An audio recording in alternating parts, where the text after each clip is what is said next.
Assalamualaikum warahmatullahi wabarakatuh. Alhamdulillahirrabbilalamin. Wassalatu wassalamu ala rasulillah.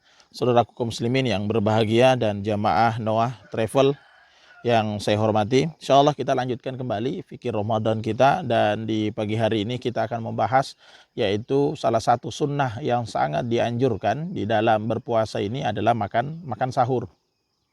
Salah satu keistimewaan di dalam agama kita, agama Islam, adalah perkara sahur, dan sahur ini adalah suatu hal yang sangat istimewa, sesuatu yang sangat bagus karena di dalamnya mengandung keberkahan. Ada hadis dari Nabi Shallallahu Alaihi Wasallam yang saya ambil dari kitab Umdatul Ahkam. Di sini ada hadis riwayat Imam Bukhari, riwayat Imam Muslim. Kata Nabi Shallallahu Alaihi Wasallam, hadis ini dari Anas bin Malik. Kata Nabi Shallallahu Alaihi Wasallam, tasahharu fa inna fis sahuri barokah. Kata Nabi Shallallahu Alaihi Wasallam dalam hadis ini, hadis Sahih Bukhari Muslim, makan sahurlah karena di dalam makan sahur itu ada barokah. Maka makan sahur itu sebenarnya adalah makanan yang mengandung keberkahan. Dan ini salah satu makan yang sangat dianjurkan bagi orang yang berpuasa. Para ulama mengatakan sunnah muakkadah. Sunnah muakkadah itu adalah sunnah yang sangat dianjurkan untuk dikerjakan mendekati wajib. Karena di sini ada kalimat tasahharu. Tasahharu itu dalam bahasa Arab artinya perintah, dan setiap perintah itu menunjukkan kepada sesuatu yang sangat bagus untuk kita amalkan. Di sini hukumnya sunnah muakkadah namanya. Dan makan sahur ini memang dilarang untuk ditinggalkan. Nabi Shallallahu Alaihi Wasallam mengatakan, "Fala tada'uhu." Jangan kalian meninggalkan makan sahur walaupun hanya sekedar jur'atan min ma', walaupun hanya sekedar minum air putih. Jadi makan sahur itu pertama adalah makanan yang mengandung berkah. Ada keberkahan, ada kebaikan. Kalau orang makan sahur itu jiwa dan semangat untuk berpuasa lebih bagus. Yang kedua, dilarang untuk ditinggalkan. Ya, sampai-sampai Rasulullah Shallallahu Alaihi Wasallam mengatakan jangan tinggalkan makan sahur walaupun hanya sekedar minum air putih.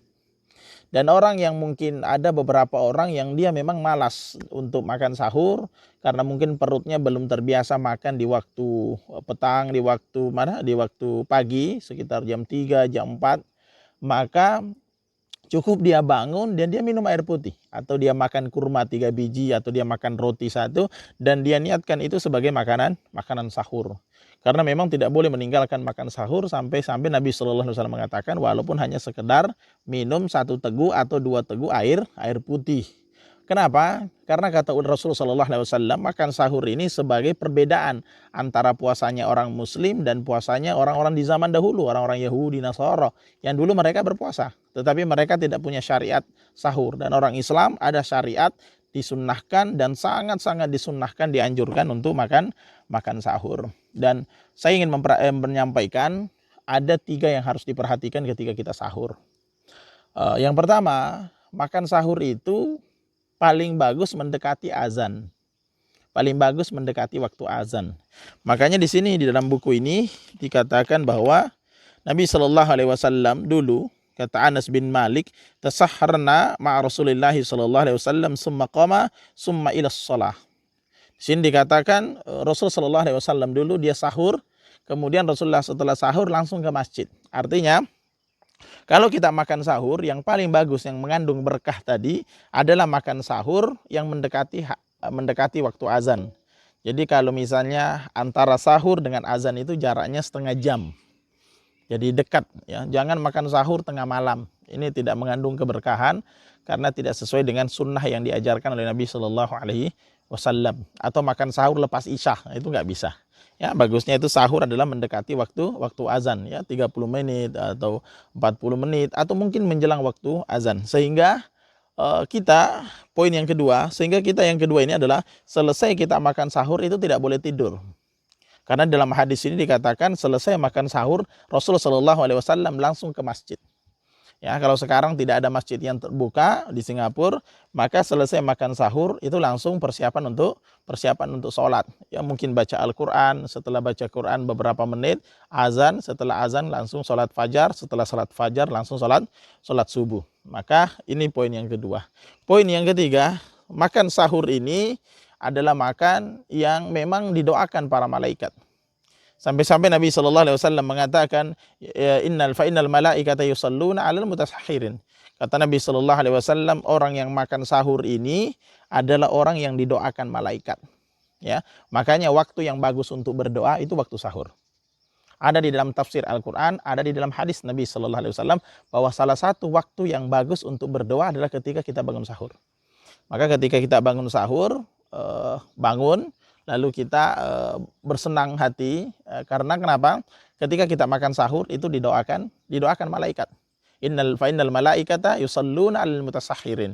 Sesungguhnya malaikat itu mendoakan dan berselawat ya. Mendoakan orang-orang yang sedang makan sahur. Maka saudaraku kaum muslimin dan jamaah Travel Noah Singapura, ingin saya sampaikan bahwa semangatlah makan sahur ya, semangat bangun sahur, karena ketika kita bangun sahur kita sedang makan makanan aklatul barakah. Kita makan makanan yang mengandung keberkahan. Yang kedua, ketika kita makan sahur kita sedang mengamalkan perintah Nabi Shallallahu Alaihi Wasallam. Yang ketiga, ketika kita makan sahur kita didoakan malaikat. Yang keempat, ketika kita makan sahur itu adalah waktu yang mustajabah untuk kita berdoa. Maka mudah-mudahan dan waktu paling terakhir kita berdoa adalah ketika waktu berniat ya. Paling terakhir adalah waktu kita makan sahur. Tetapi ketika di malam hari kita sudah punya niat untuk bangun untuk makan sahur, sebenarnya itu sudah termasuk bagian dari niat.